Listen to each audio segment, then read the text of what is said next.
Hello, friends and family, and welcome back to Come Sit at My Table.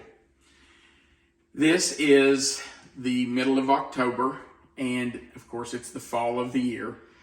And when we get to this time of year, we start to think about making soups and stews and those types of foods. So today we're going to make a dish called beef tips and gravy. Now, this is a little bit of a special dish for me, because it was the very first meal that my wife ever cooked for me when we started dating. And actually, it was in late October, so it was about this time of year. Every time that I make this dish, I think about the fact that I first ate it at her apartment and that she made it for me as the first meal. So, these are the ingredients you're going to need. You're going to need 3 pounds of beef stew meat. And you can buy this at any grocery store. This just happens to be some that we had processed, but let me just show you.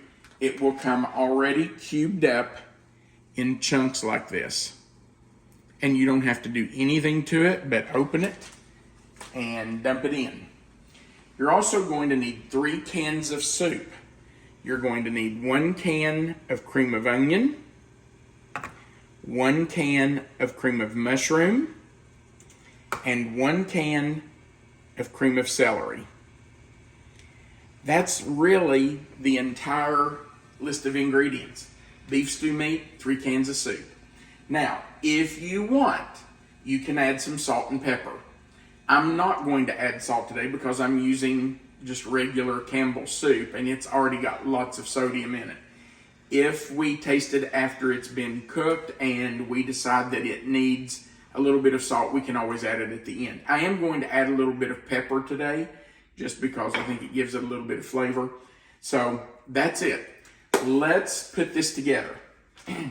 3 pounds of beef stew meat. You literally just dump it in. There's 1,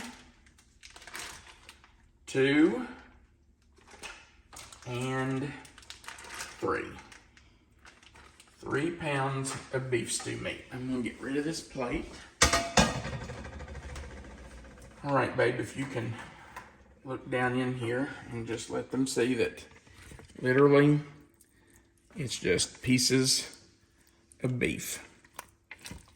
And I think in most places it's called stew meat or beef tips. Sometimes you'll find it called beef tips, but really it's just pieces of beef, chunks of beef. Then you want to add in your 3 cans of soup. And of course, if you've watched my videos, you've heard me say before, don't waste it. Get it all out of there. You paid for it. You might as well use it. So, scrape it out. All right, that was the cream of onion. And I will tell you, cream of onion's kind of hard to find.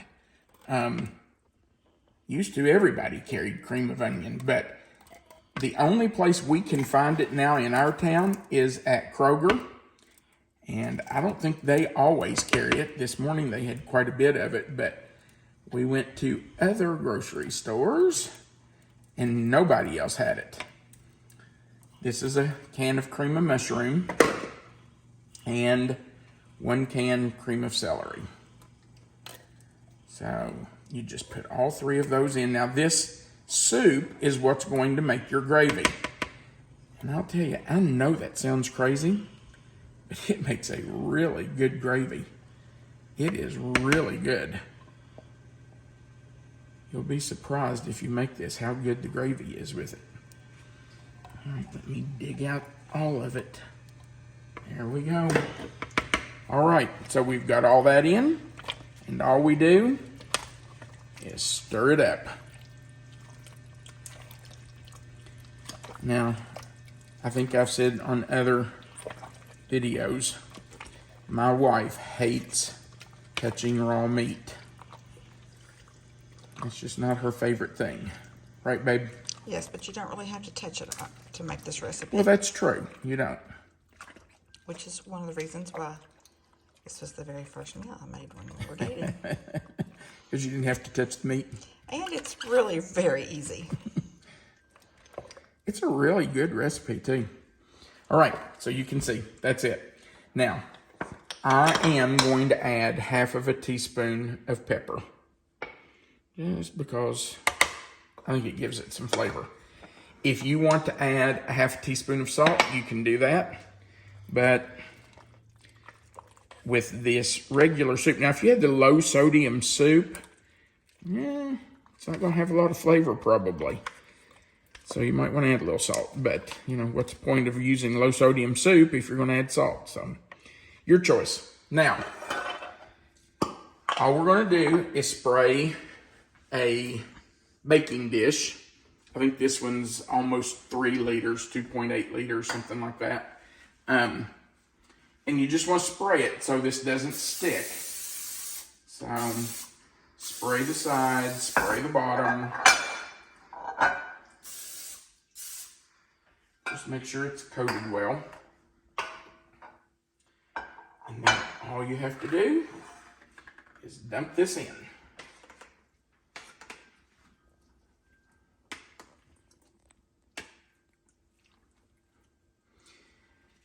And you can see this is pretty full. It's okay. And we want all of that soup mixture out of there because that's our gravy. And we certainly want gravy on this.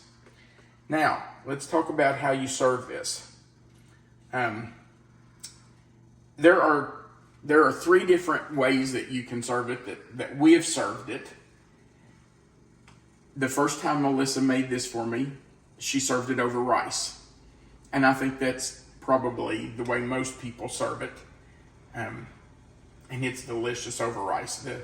The nice thing is that the rice really soaks up and holds on to that gravy. So putting it over rice is really good. We also like it over egg noodles, and that's what we're going to do today. So egg noodles are just fine to put this over, and they're really easy to make.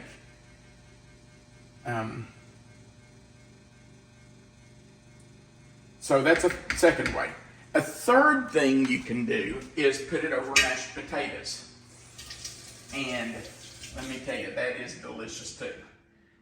This gravy over mashed potatoes is really good.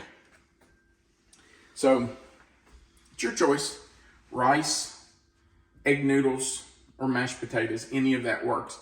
But you really do want to serve it over something. It's not really a stew. It doesn't have any vegetables or anything in it, so you wouldn't want to eat it by itself. It needs to be on something.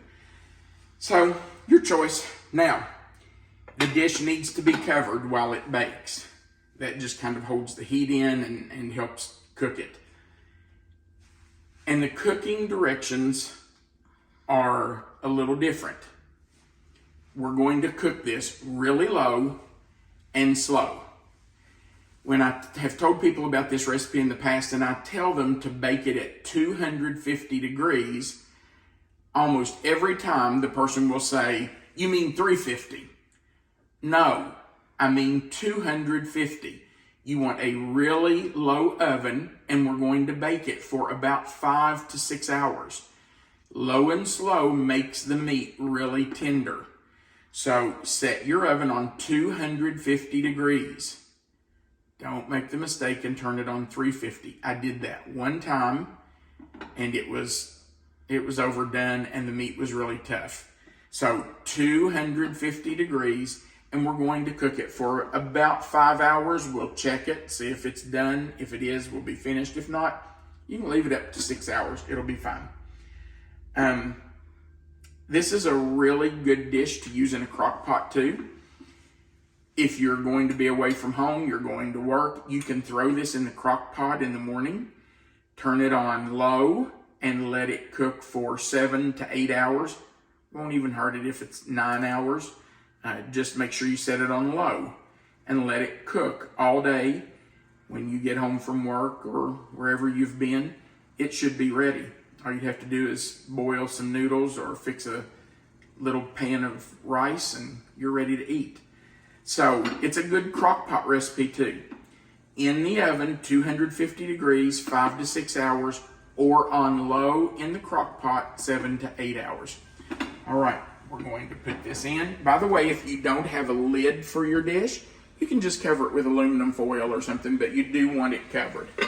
All right, so in we go. And it is 10:45, so about 3:45, 4 o'clock. Let's just say 4 o'clock. We will start checking this and see how it is. And when it's finished, when it's done and ready for us to take out, we will come back and show you the finished product. We'll see you in just a little bit. Welcome back. It is 4 o'clock, so it's been about 5 hours, 15 minutes since we put the dish in the oven. Let's recap just for a minute before we take it out so we can remember what we did. We used 3 pounds of beef stew meat. Sometimes it's called beef tips, but it's just chunks of beef. And we used 3 cans of soup.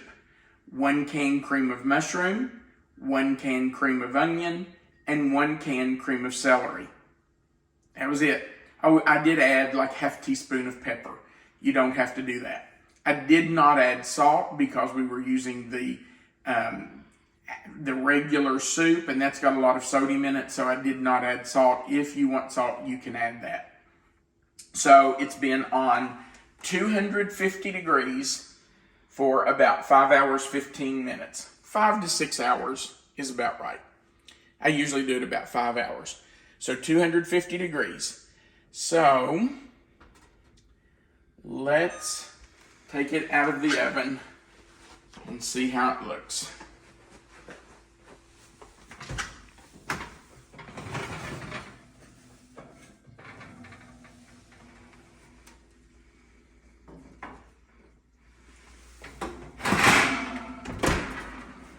All right, let me get rid of this lid and we'll look at it.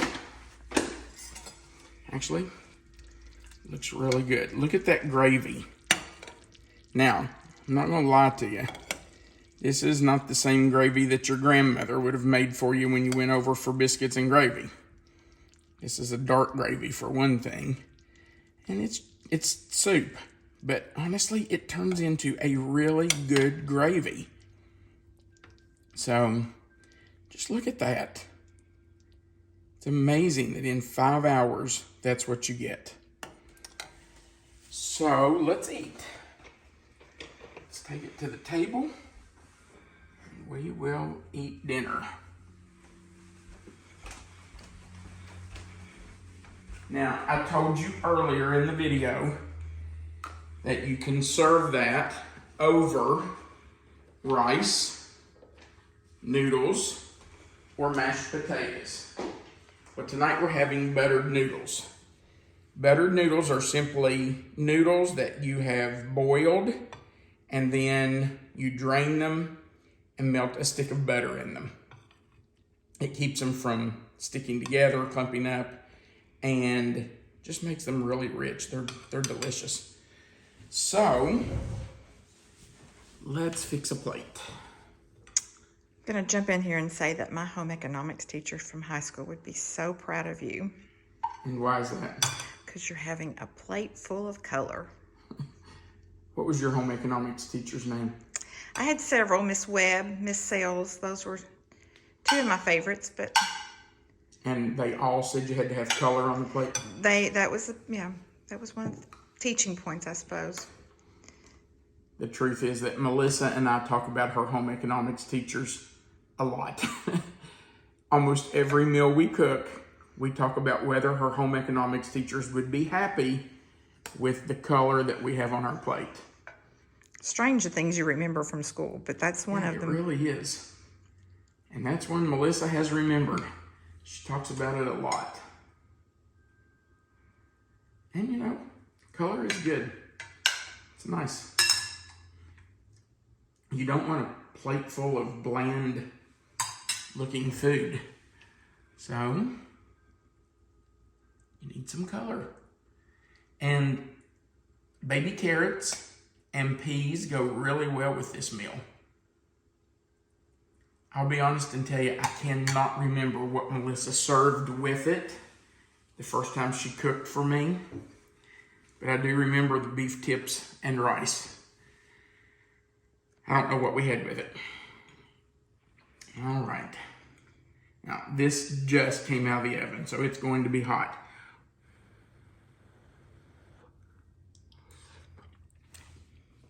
The noodles are really good.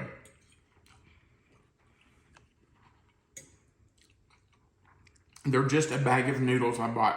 I think they were Cream brand.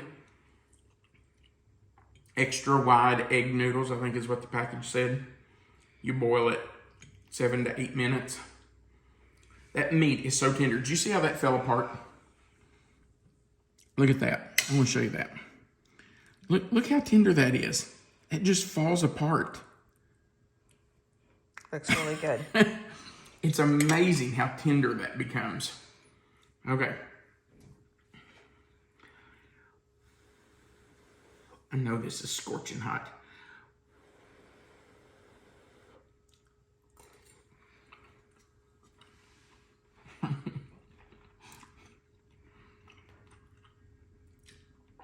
That is so good. And that gravy is really rich. That's really good gravy for it to have just been 3 cans of soup. And that meat is as tender as a mother's love. Man, that's good. All right. Well, I'm really glad that you came to sit at my table today. I hope you've enjoyed our video. If you have, go right over here under the video on what would be your left side and click the thumbs up.